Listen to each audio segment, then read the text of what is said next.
Hi, Brian here. So, what is happening with GameStop? Well, this is known as a short squeeze. What is a short squeeze?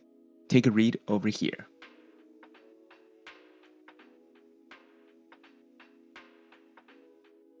So, what can we learn about all that's happening in the stock market these days?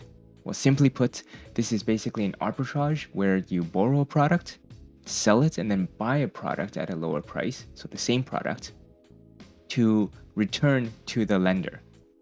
So back in the day, I was pretty big into collectible cards, and there was this seller named Jackie. And Jackie would go around buying rare cards from people because he had orders to fill.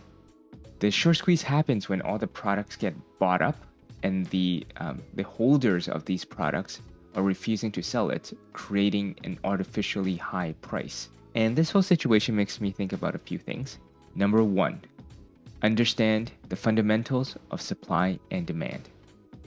GameStop is trading at over 100%, which means there's a shortfall in supply and demand. And what happens when when demand is higher than supply?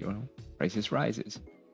And the similar scenario you can take advantage of is, for example, if there is a service or a product that is lacking in your market, you can go into the market and try to fill that demand. And of course, if you're the only one able to fill that demand, it brings us to the next point. Number two, know your price elasticity. If you're the only one in a particular market, one of two things can happen. You're either extremely early into the market, you're enjoying a comfortable profit and growth, or there's no competition because the market isn't supporting or sustaining what you're doing. So in both cases, you need to know what your market is and know whether to either pivot or charge more. Number three, cornering the market. Now this is a bit sketchy, and the scenario is similar to when, again, back in the days when collecting cards, there are times where prices in cards jump up.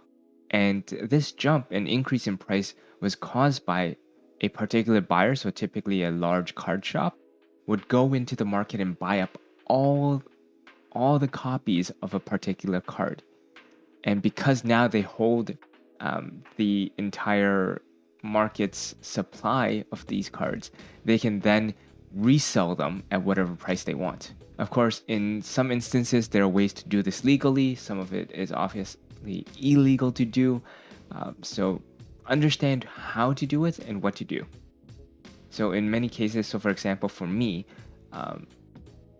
creating a product that fits a particular niche with particular technology, that's one way to quote unquote corner the market, because now you have a huge competitive advantage because of the niche you're serving or the unique technology you're bringing to market. So these are the three things that I learned from the situation with GameStop. And you're enjoying a comfortable and comfortable